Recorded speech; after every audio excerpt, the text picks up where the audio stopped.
My husband Marcus was standing at the stove stirring a pot of his famous chicken Alfredo, when his phone lit up on the counter and I saw the message clear as day from someone named Brittany, his coworker, and it said, "Boss, I miss you and my heart." Didn't break because it had already shattered 3 days ago when I found the hotel receipt in his jacket pocket. So instead of screaming or crying, I picked up his phone, typed in our anniversary date, which was still his password, and replied, "Come over, my wife isn't home today," and then I placed the phone back exactly where it was and waited because tonight I was going to find out exactly who my husband really was and what this woman meant to him, and I wasn't going to let either of them walk away from this without facing the truth they had tried so hard to hide from me. The kitchen smelled incredible. You know, that rich, creamy garlic scent that fills up the whole house and makes you feel like everything is perfect and normal and safe. And Marcus was humming some old school R&B song while he cooked, wearing the burgundy apron I bought him for Father's Day last year, even though we don't have kids yet. And from behind, he looked like the perfect husband, the kind of man other women envied me for having, tall and handsome with broad shoulders and a smile that could light up a room. And for 7 years, I believed I was the luckiest woman in Atlanta to have found someone like him. But now watching him cook dinner like nothing was wrong, like he hadn't been lying to me for who knows how long, made my stomach turn in a way that had nothing to do with the Alfredo sauce. I was sitting at the kitchen island pretending to scroll through Pinterest on my phone, but really, I was watching him, watching the way he moved, the way he checked his phone every few minutes like he was expecting something. And I thought about how just last week he told me he loved me more than anything in this world and how he couldn't imagine his life without me. And I wondered how many times he had said those same words to her, how many times he had held her the way he held me, how many times he had promised her things that belonged to us, to our marriage, to our future. Marcus turned around and smiled at me, that warm, familiar smile that used to make my heart flutter and now just made me feel sick. And he said, "Baby, come taste this. Tell me if it needs more garlic." And I got up, slowly walked over to him, took the wooden spoon from his hand and tasted the sauce, and it was perfect. Of course it was perfect, because Marcus was perfect at everything he did, including apparently cheating on his wife without getting caught for God knows how long, and I told him. It was delicious, and he kissed my forehead and said, "Only the best for my queen," and I wanted to laugh or cry or scream, but instead, I just smiled and said, "Thank you, baby," and went back to my seat at the island to wait for his little girlfriend to show up. The minutes ticked by so slowly, each one feeling like an hour, and Marcus kept cooking, kept humming, kept acting like this was just another normal Tuesday night, and I kept watching, kept waiting, kept planning exactly what I was going to say and do. When that doorbell rang, because I had rehearsed this moment in my head 100 times since, I found that receipt 3 days ago, and I wasn't going to waste it. I wasn't going to let them see me fall apart. It's going to be calm and collected and absolutely devastating, because that's what they deserved, both of them, for making a fool out of me, for treating our marriage like it meant nothing, for thinking they could sneak around behind my back and I would never find out. Marcus finished cooking and started plating the food, and he set the table so nicely with candles and cloth napkins and our good china. And I almost felt bad for what was about to happen, almost, but then I remembered the message, "I miss you, boss." And I remembered the hotel receipt for a suite at the Four Seasons, and I remembered all the late nights he claimed he was working, all the business trips that seemed to happen more and more frequently, all the times he was too tired to be intimate with me, and suddenly I didn't feel bad at all. I felt ready. We sat down to eat, and Marcus was telling me about his day at work, about some project that was going well, about how his boss had complimented him in front of the whole team. And I nodded and smiled and said all the right things while inside I was counting down the minutes, wondering if she would actually come, wondering what she would look like, wondering she was prettier than me, younger than me, wondering what she had that I didn't. And then right in the middle of Marcus telling me about some budget meeting, the doorbell rang, and I watched his face change, watched the color drain from his cheeks, watched his eyes go wide with panic and confusion, and I knew in that moment that everything I suspected was true. Marcus started to get up, but I put my hand on his arm and said, "Stay, baby, I'll get it." and my voice was so calm, so normal that he didn't argue.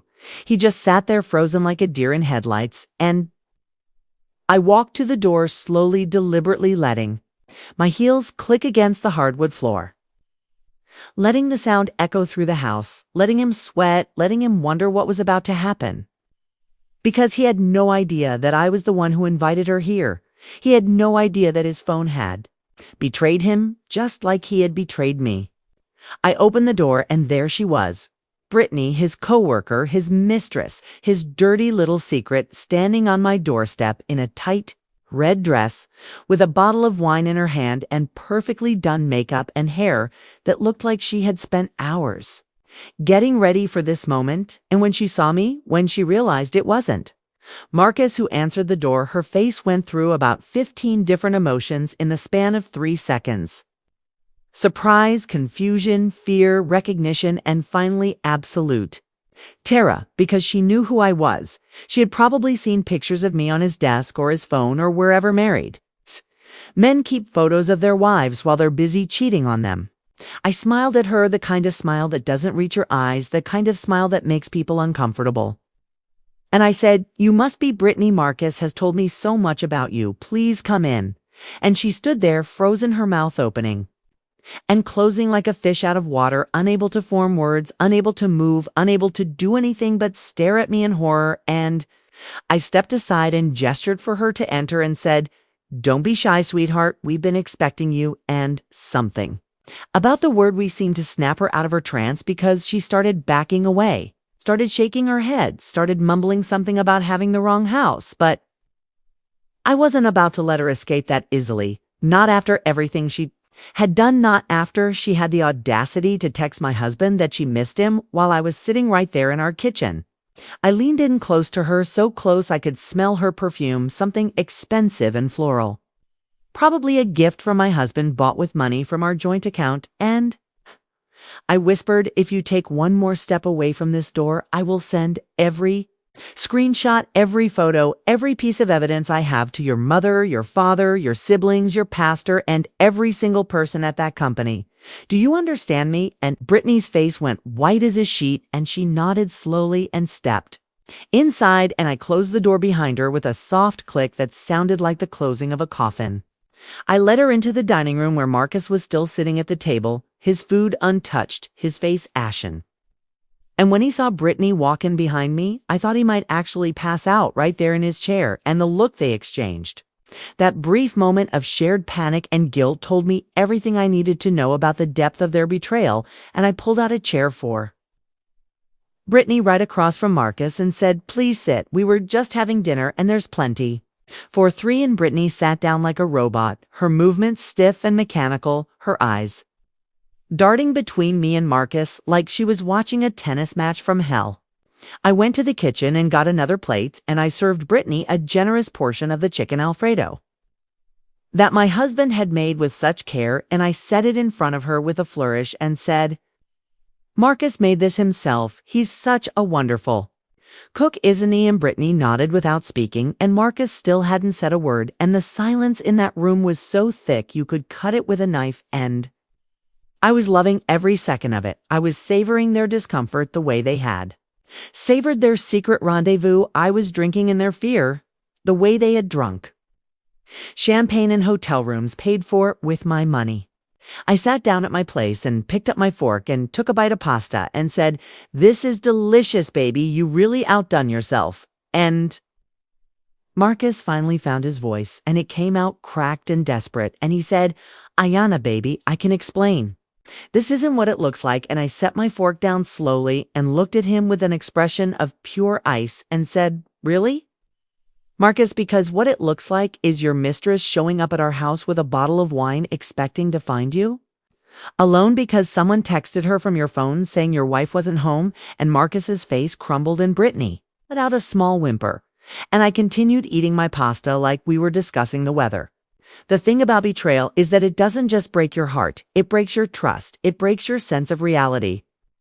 It makes you question everything you thought you knew about your life and your relationship and the person you chose to spend forever with, and sitting there watching these two people who had conspired to destroy Everything I had built, I felt a strange sense of clarity, like I was finally seeing the truth after years of being blind. And the truth was ugly and painful, but it was also liberating because now I knew who I was married to. Now I knew what I was dealing with now.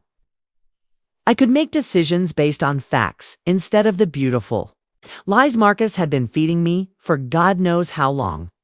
Brittany was the first to crack, and she started crying those pretty tears that somehow don't smudge mascara. It's kind of tears that are designed to make men feel protective and women feel guilty, but I felt neither. I just watched her cry and waited for her to speak, and finally she said, "I'm so sorry. I didn't know he was married at first," and I slammed my hand on the table so hard the plates rattled, and I said, "Don't you dare lie to me in my own house. You knew exactly who he was. You've seen my picture. You've heard him talk about me. You've probably listened to him complain about his boring wife while you were tangled up in hotel sheets. So don't you sit there and insult my intelligence with your pathetic excuses."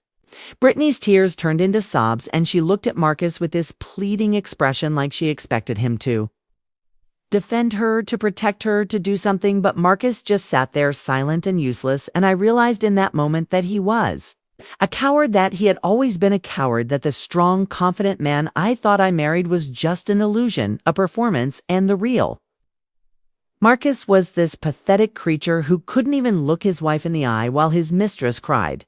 At their dinner table, I turned to Marcus, and my voice was cold and steady, and I said, "How long?" And he didn't answer, so I asked again, louder this time, "How long?" Marcus and he finally looked up at me, and his eyes were wet with tears, and he said, 8 months, and I felt like someone had punched me in the stomach. 8 months, that was longer than I expected. That meant it started right around our anniversary, right around the time he surprised me with that trip to Savannah, right around the time he told me he wanted to start trying for a baby, and I had to grip the edge of the table to keep from losing my composure, because 8 months meant this wasn't a mistake. It wasn't a moment of weakness. It was a choice, a deliberate, ongoing choice to betray me over and over again. I asked Marcus if he loved her, and the question hung in the air like a grenade with the pin pulled, and Brittany looked up through her tears, suddenly very interested in his answer, and Marcus hesitated for just a second too long, and that hesitation told me everything I needed to know, and I laughed a bitter, broken laugh and said, "Wow, you can't even give her a straight answer after 8 months of sneaking around. You still don't know if you love her. That's pathetic." Marcus, that's truly pathetic. And Brittany's face fell as she realized that she had risked everything for a man who couldn't even admit he cared about her, and I almost felt sorry for her, almost, but not quite. The rest of that night is kind of a blur of accusations and confessions and tears, and I learned things I wish I never knew, like how they would meet at her apartment on nights. Marcus told me he was working late and how he had bought her jewelry with money from our savings account, and how they had talked about a future together. A future that apparently didn't include me, and with each revelation, I felt another piece of my heart turn to stone until there was nothing left but cold, hard determination to make them both pay for what they had done to me. I told Brittany to leave, and she practically ran out the door, still crying, still apologizing, still making excuses, and I watched her go, knowing that her life was about to get a whole lot harder because I had evidence and I wasn't afraid to use it. And then I turned to Marcus and I said, "We need to talk."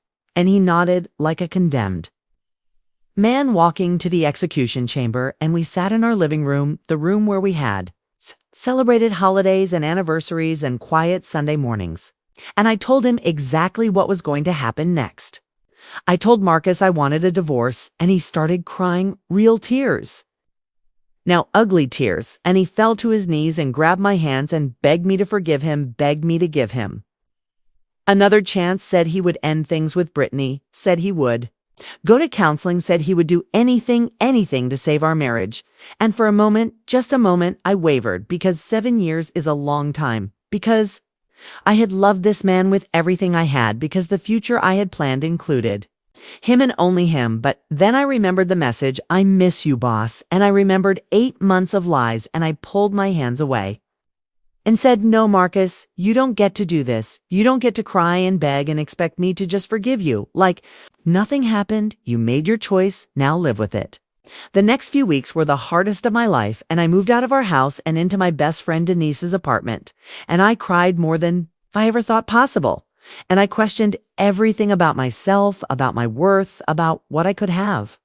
Done differently, but Denise was there through all of it, holding me when I needed to cry, making me laugh when I needed to smile, reminding me that Marcus's choices were not my fault, that I deserved better, that I would get through this and come out stronger on the other side. And slowly, very slowly, I started to believe her. I filed for divorce, and Marcus tried everything to stop it from happening. He sent flowers, he sent letters. He showed up at my office. He called my mother and begged her to talk sense into me, but I stayed strong. I stayed focused. I reminded myself why I was doing this every time I felt weak. And Denise hired me a lawyer, a woman named Patricia, who was sharp and fierce and took absolutely no nonsense. And Patricia told me that with the evidence. I had the text messages, the hotel receipts, the bank statements showing money transferred to Brittany. I could take Marcus for everything he was worth. And at first, I didn't want to. I just wanted out. I just wanted to be free. But then I thought about everything he had stolen from me 7 years. Of my life, my trust, my sense of security, my dreams of a family. And I decided that freedom wasn't enough. I wanted justice.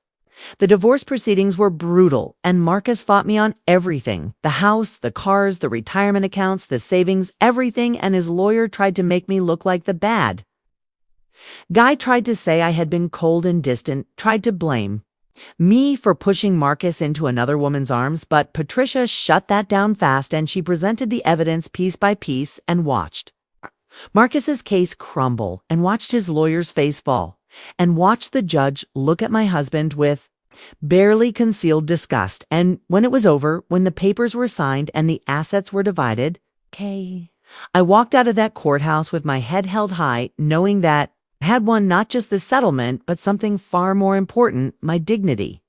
I got the house because we bought it with money from my inheritance from my grandmother, and Marcus got to keep his car and a portion of his retirement account, and he had to pay me alimony for 3 years. And when Patricia told me the final numbers, I felt nothing, no satisfaction, no joy, just relief that it was finally over, that I could finally start rebuilding my life without him. But the story doesn't end there, because life has a funny way of turning things around when you least expect it. And about 6 months after the divorce was finalized, I was at a coffee shop near my office, and I was sitting by the window reading a book when someone walked up to my table and said, "Excuse me, is this seat taken?"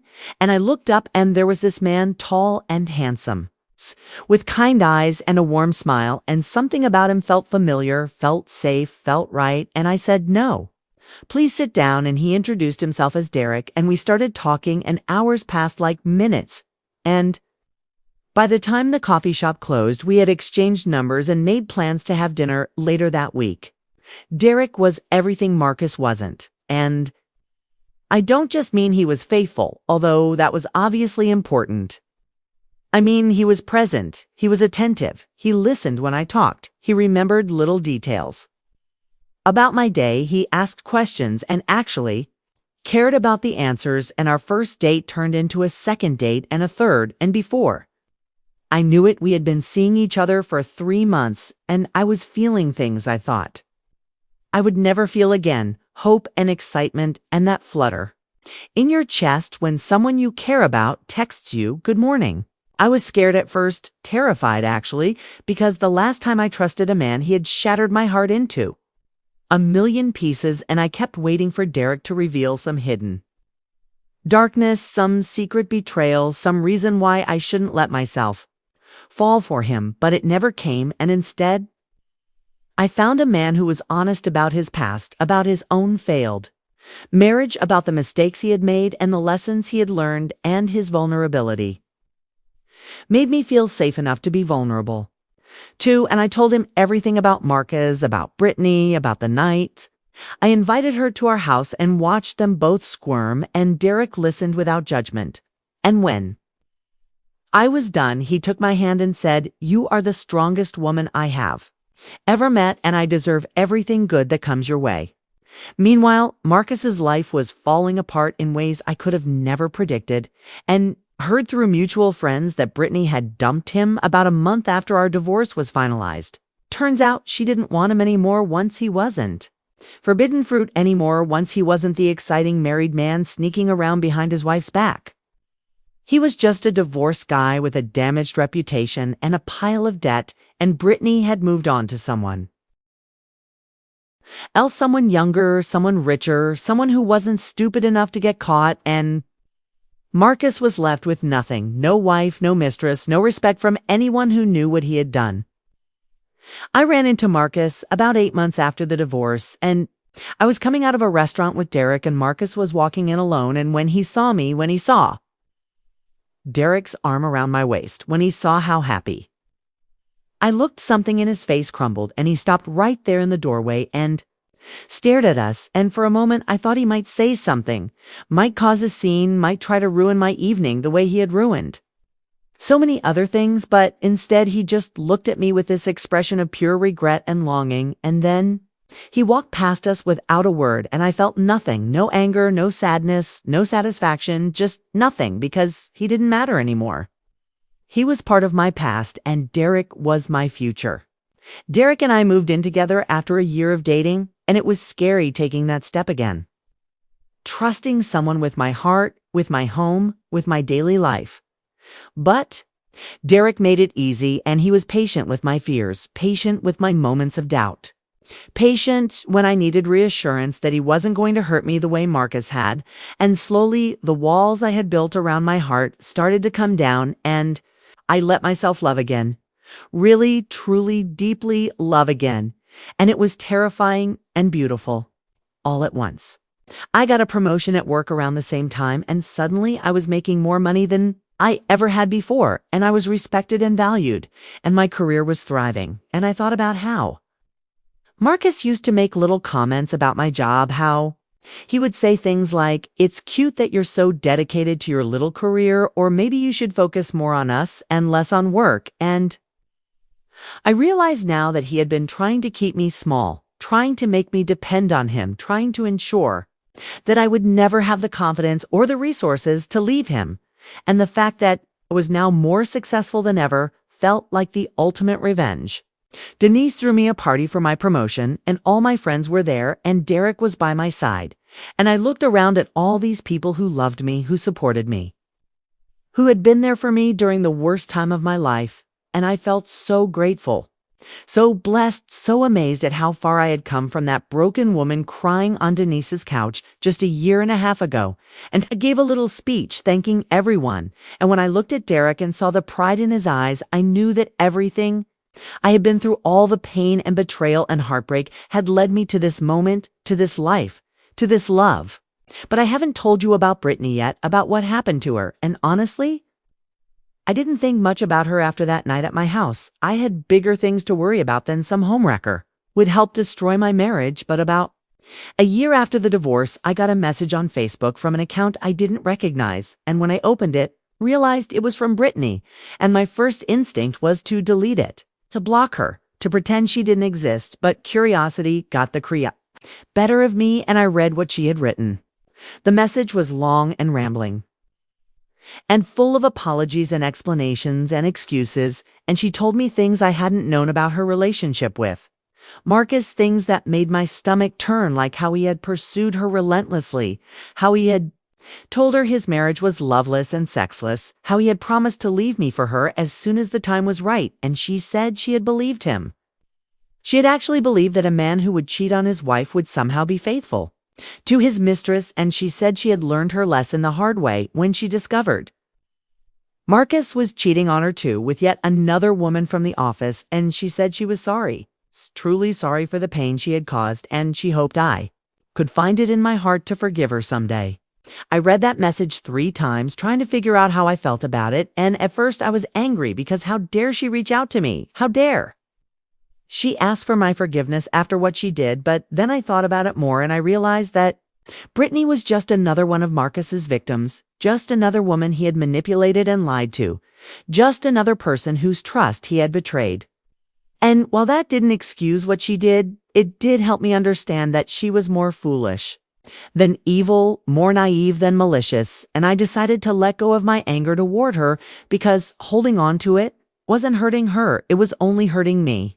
I didn't respond to Brittany's message, and I didn't forgive her either, not out loud, not in any way she would know about, but I did forgive her in my heart.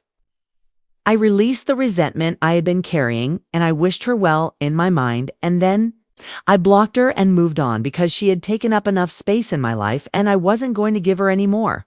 Derek proposed to me on a beach in Miami during a trip we took for my birthday, and I had no idea it was coming, even though looking back there were signs everywhere. The way he kept checking his pocket, the way he was nervous all day, the way he insisted we take a walk on the beach at sunset, and when he got down on one knee and pulled out the ring. I started crying before he even finished asking the question, and I said yes, yes, yes, 1,000 times yes, and he slipped the ring on my finger and kissed me, and people around us started clapping, and it felt like a movie, it felt like a dream, it felt like everything I had ever wanted but thought I would never have after what Marcus put me through. We got married 6 months later in a small ceremony with just our closest friends and family, and Denise was my maid of honor. And she cried through the whole thing, and I cried too, and Derek cried, and I think even his grumpy uncle who never shows. Emotion might have teared up a little bit, and when we said our vows, I looked into Derek's eyes and I made promises that I knew he would keep because he had already proven himself 100 times over, and this time when I said forever, I actually believed it. Our first year of marriage was blissful, and I know that's such a cliche, but it's true. And we traveled and laughed and built a life together, and I started to forget about Marcus, started to forget about the pain, started to forget about that terrible night when I opened the door and saw Brittany standing there with her bottle of wine and her broken dreams, and sometimes weeks would go by without me thinking about my first marriage at all, and that felt like the biggest victory of all, the fact that Marcus no longer occupied space in my mind or my heart. I got pregnant about 2 years after Derek and I got married, and when I saw those 2 pink lines on the test, I burst into tears, and Derek came running thinking something was wrong, and when I showed him the test, he picked me up and spun me around. And we were both crying and laughing at the same time, and I thought about how Marcus and I had talked about having kids. How I had wanted to start trying, how he had kept putting it off, and now I understood why, because he didn't want to be tied to me any more than he already was, because he was already planning his escape. Because he never loved me the way I deserved to be loved. My pregnancy was smooth and beautiful, and Derek was the most attentive husband you could imagine, and he came to every appointment and read every baby book and talked to my belly every night, telling our daughter how much he already loved her and how he was going to be the best daddy in the world, and I would lie there listening to him and feeling the baby kick and thinking about how different my life could have been if I had stayed with Marcus, if I had forgiven him, if I had tried to make it work, and I was so grateful that I had been strong enough to walk away, because if I hadn't, I would never have found this. I would never have found Derek. I would never have known what real love actually feels like. Our daughter Maya was born on a Tuesday morning, and she was perfect. 7 pounds, 4 ounces, with a full head of dark curly hair and the loudest cry I had ever heard, and when they placed her on my chest and I looked down at her tiny scrunched up face, I felt a love so overwhelming, so consuming, that I thought my heart might actually explode, and Derek was right there beside me, crying and kissing my forehead and telling me I was amazing, and I knew in that moment that this was what my life was supposed to be. This was the family I was supposed to have. This was the happiness I was supposed to feel. The first few months of motherhood were hard, I won't lie. There were sleepless nights and moments of doubt and times when I felt like I had no idea what I was doing, but Derek was my partner in every sense of the word, and he got up for night feedings and changed diapers and sang lullabies and never once made me feel like I was in this alone. And I thought about Marcus and how he probably would have been the kind of father who expected me to do everything while he played golf on weekends and complained about the baby crying, and I felt sorry for whatever woman ended up having children with him, 'cause she had no idea what she was in for.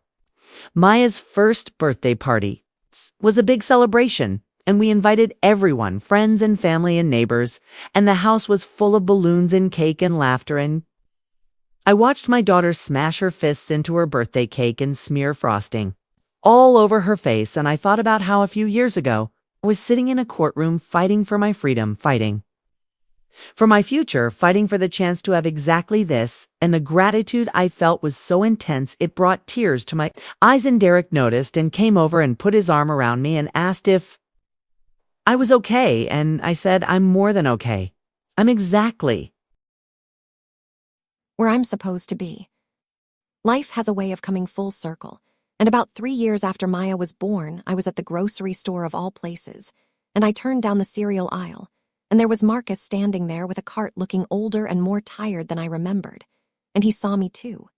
And for a moment, we just stared at each other, two people who used to share a life, who used to share a bed, who used to share dreams that would never come true. And then he said, "Hello, Yana," and I said, "Hello, Marcus," and the conversation that followed was awkward and stilted like two strangers trying to find common ground. Marcus told me he had heard I got remarried and had a baby, and he said he was happy for me, and I couldn't tell if he meant it or not, and honestly, I didn't care. And then he told me about his life, and how things had been hard, and how he had struggled to find work after what happened, and how he was living in a small apartment, now nothing like the house we used to share. And I listened without much emotion, because his problems were no longer my problems, and his struggles were no longer my concern. And when he finished talking, I said, "Well, I hope things get better for you, Marcus." And I meant it not because I still cared about him, but because I had finally reached a place where his suffering didn't bring me any satisfaction. I walked away from that encounter feeling light, feeling free, feeling completely disconnected from the man who used to have so much power over my emotions. And I went home to Derek and Maya, and I made dinner and we ate together as a family. And I didn't even mention running into Marcus, because he wasn't worth mentioning, because he was just a stranger now, just someone I used to know, just a chapter in my life that had ended a long time ago. Derek and I had another baby 2 years later, a little boy named Elijah, who looked exactly like his father, and our family was complete. And our house was full of noise and chaos and love, so much love. And I would look at my life sometimes and marvel at how far I had come from that woman who sat at her kitchen island, watching her husband cook dinner, while his mistress's message glowed on his phone screen. And I would think about all the choices I made, all the strength I found, all the courage it took to rebuild myself from the ashes of my first marriage, and I would feel proud, genuinely deeply proud of who I had become. My relationship with Denise got even stronger over the years, and she was Auntie Denise to my kids, and they adored her. And she would babysit whenever Derek and I needed a date night. And she found love too eventually, a wonderful man named Kevin who treated her like a queen. And we would have double dates and family barbecues, and our kids would play together. And I would think about that night years ago, when I showed up at her door with a suitcase and a broken heart, and how she had taken me in without question and helped me survive the worst time of my life. And I would tell her how grateful I was, and she would wave me off and say that's what best friends are for. The years passed, and my children grew, and Derek and I grew old together the way couples do in love stories. And we had our challenges, of course, every marriage does. But we faced them as partners, as equals, as two people who had chosen each other and kept choosing each other every single day. And I never forgot what it felt like to be betrayed. I never forgot the lessons I learned from my first marriage. And those memories kept me grateful, kept me present, kept me appreciating what I had instead of taking it for granted. I'm 47 years old now, and my hair is starting to gray. And my kids are teenagers who think they know everything, and Derek still looks at me like I'm the most beautiful woman in the world. And when I think about that night all those years ago, when I typed "come over, my wife isn't home today" on my cheating husband's phone, I smile. Because that moment of strength, that decision to face the truth instead of hiding from it, that choice to fight for myself instead of accepting betrayal as my fate, that was the moment my real life began. Marcus reached out to me one more time about 5 years ago, and he sent me a letter, an actual handwritten letter, apologizing for everything he had done and taking full responsibility for the destruction of our marriage. And he said he had been in therapy and had done a lot of work on himself. And he wanted me to know that he was sorry, not because he expected forgiveness, but because he needed to say it. And I read that letter, and I felt nothing but peace, because I had already forgiven him years ago, not for his sake, but for mine, and I threw the letter away and went on with my life.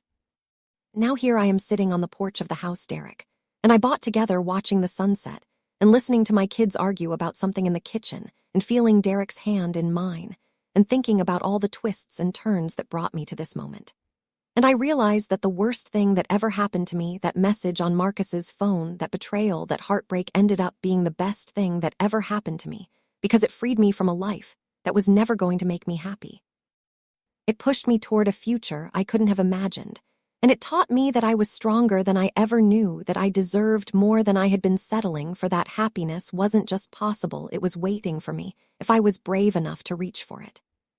So if you're out there right now going through something similar, if you're sitting in your kitchen watching your spouse cook dinner, wondering if the suspicions you have are true, wondering if you're strong enough to face the truth, wondering if you'll ever be happy again, I want you to know that you are, and you will, and the pain you're feeling right now, as impossible as it seems, is temporary.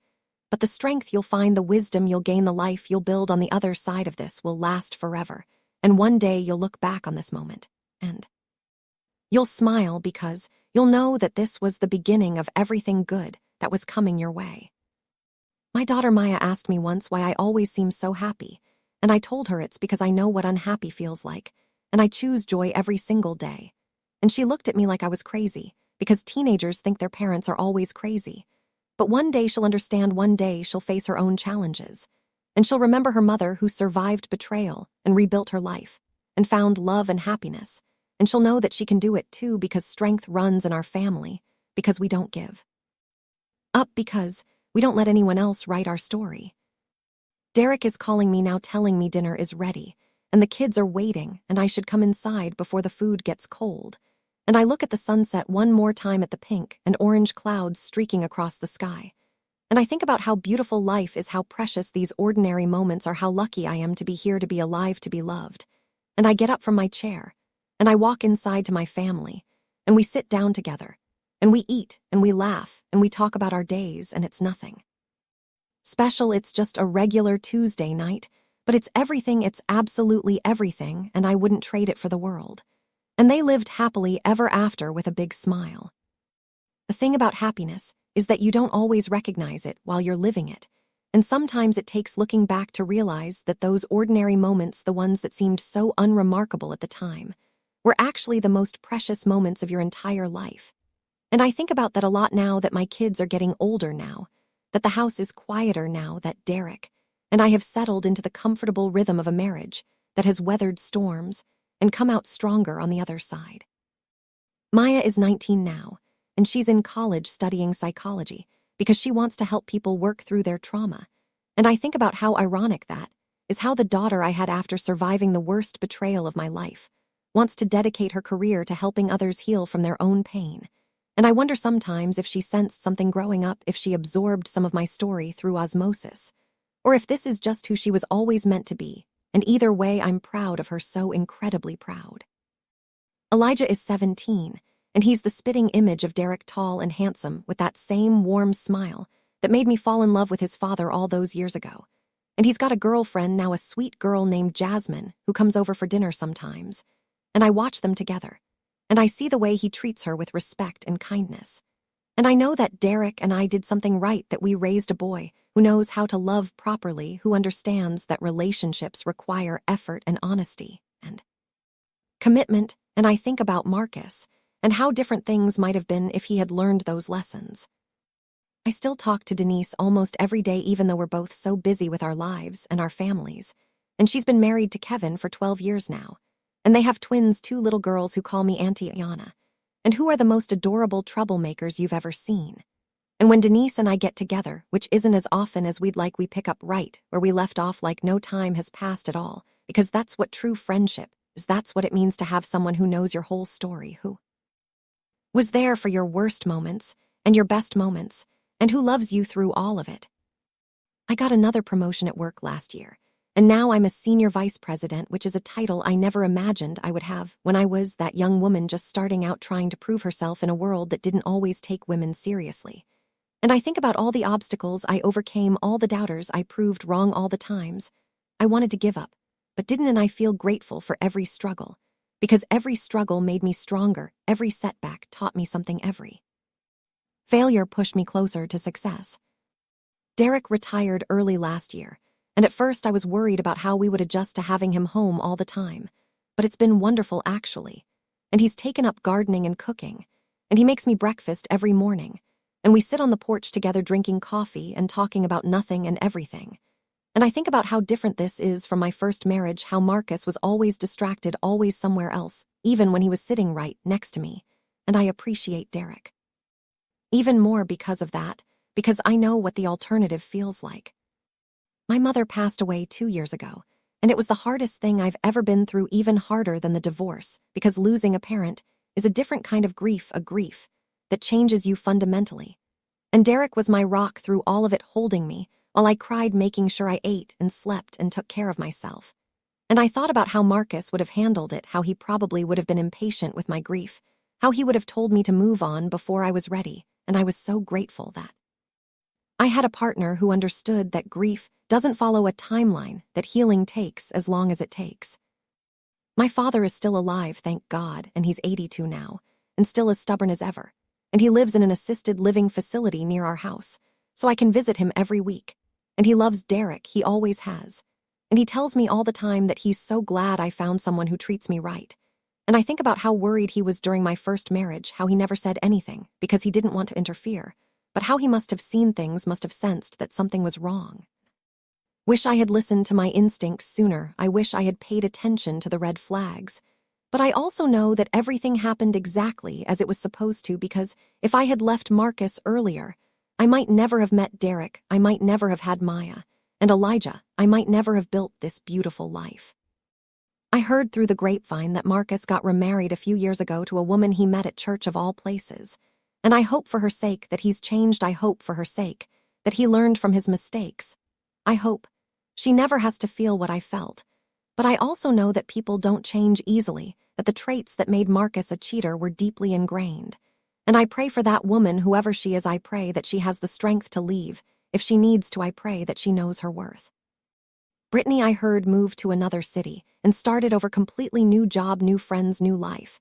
And I hope she found peace. I hope she learned from her mistakes too. I hope she never again gets involved with a married man. I hope she understands now that you can't build happiness on someone else's pain. But honestly, I don't think about her much anymore. She's just a footnote in my story, a minor character who played her part and exited the stage. The house Derek and I live in now is bigger than we need, with the kids grown and gone most of the time, but we love it. And we've made it our own, and every room holds memories, birthday parties and holiday dinners, and lazy Sunday mornings and dance parties in the kitchen. And I walk through these rooms sometimes, and I feel so full, so complete, so amazed at how much living has happened within these walls. Derek surprised me last month with a trip to Italy, something I've always wanted to do, but never had the chance. And we spent 2 weeks wandering through Rome and Florence, and Venice, eating pasta and drinking wine and holding hands like newlyweds, and one night in a little restaurant overlooking a canal. Derek looked at me and said, "I fall more in love with you every day." And I believed him, I really believed him, because he shows me every single day through his actions, through his words, through the way he looks at me, like I'm the most important person in his world. I think about my younger self, sometimes that woman who sat at the kitchen island watching her husband cook dinner, not knowing her whole life was about to change. And I want to tell her that it's going to be okay, that the pain she's about to feel is temporary, that on the other side of this nightmare is a life more beautiful than she can imagine. And I want to tell her to be brave, to trust herself, to know that she deserves so much more than what she's been settling for. Maya came home for spring break last month, and we had a long talk one night, just the two of us sitting on her bed like we used to when she was little. And she asked me about my first marriage, about what happened, about how I found the strength to leave. And I told her everything, more than I had ever told her before, and she listened with tears in her eyes. And when I was done, she hugged me and said, "Mom, you're my hero." And I cried, because there's no greater compliment than having your child see you as strong, as brave, as someone worth admiring. I've started writing my story down, not for publication or anything like that, just for myself and maybe someday for my kids and grandkids.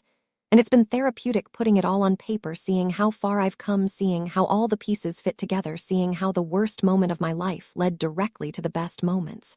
And I think everyone should do this. Everyone should take the time to reflect on their journey, to appreciate their growth, to recognize their own resilience. Derek and I celebrated our 15th wedding anniversary last month, and we had a small party, just close friends and family. And I looked around the room at all these people who love us, who have supported us, who have been part of our story. And I felt overwhelmed with gratitude. And Derek gave a toast, and he talked about how meeting me was the best thing that ever happened to him, and how every day with me is a gift. And I looked at this man, this wonderful, incredible man, and I thought about how almost didn't let him in, how I almost let my fear of being hurt again keep me from experiencing this love. And I was so glad I took the chance, so glad I opened my heart, so glad I believed that I deserved happiness. Elijah graduated high school last spring, and watching him walk across that stage to receive his diploma was one of the proudest moments of my life. And I thought about all the dreams I had for my children, all the hopes I carried for their futures. And I realized that they were becoming exactly who they were meant to be: kind and smart and compassionate people who would make the world better just by being in it. And I knew that no matter what else happened in my life, this was my greatest accomplishment, these two human beings that Derek and I raised together. I still have bad days, sometimes days when old wounds feel fresh again, days when something triggers a memory. And I'm transported back to that kitchen, that doorbell, that moment when everything changed. And I've learned to be gentle with myself on those days, to acknowledge the pain without dwelling in it, to remind myself how far I've come, and then to let it go, because the past only has power over you if you let it. And I refuse to let Marcus or Brittany or anyone else have power over me ever again. Derek knows when I'm having one of those days, and he doesn't try to fix it or talk me out of it. He just holds me and lets me feel what I need to feel. And when I'm ready, he makes me laugh, because he always knows how to make me laugh. And I think that's what real partnership looks like: two people who see each other fully, who accept each other completely, who show up for each other even when it's hard, especially when it's hard.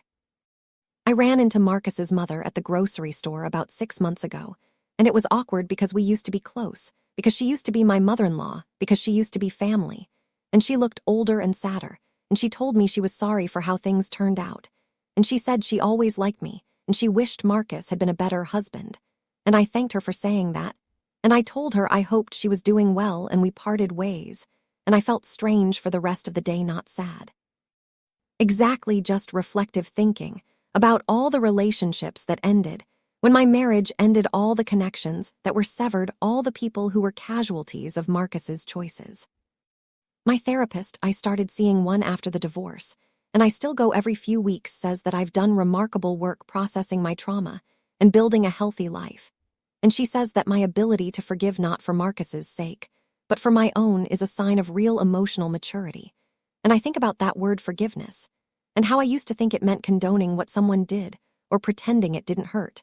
But now I understand that forgiveness is about freedom. It's about releasing the grip that anger and resentment have on your heart. It's about choosing peace over bitterness every single day. I want to tell you something that I've never told anyone except Derek, and that's that I kept the screenshots, I kept the evidence. I kept everything from that time, not because I was planning to use it, but because I needed proof that it really happened, that I wasn't crazy, that my instincts were right. And sometimes, when I'm feeling doubtful about my own perceptions, I look at those screenshots. And I remember that I knew something was wrong. I knew my husband was lying. I knew my marriage was broken. And I was brave enough to face it. And I think keeping that evidence was my way of validating my own experience, of making sure no one could ever gaslight me into thinking I imagined it. Derek found those screenshots once a few years ago, and he asked me about them. And I told him the truth. And he didn't judge me. He didn't tell me I should delete them. He just said, I understand. And he held me. And I realized in that moment that I had finally found a partner who accepted all of me, even the parts that were still healing, even the parts that were still scared, even the parts that needed proof that the past was real.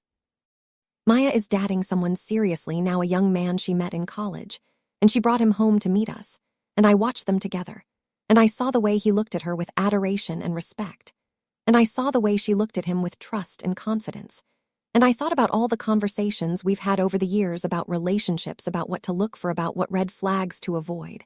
And I prayed that she had absorbed those lessons, that she would never settle for less than she deserved, that she would never find herself sitting at a kitchen island, watching her husband's phone light up with another woman's message.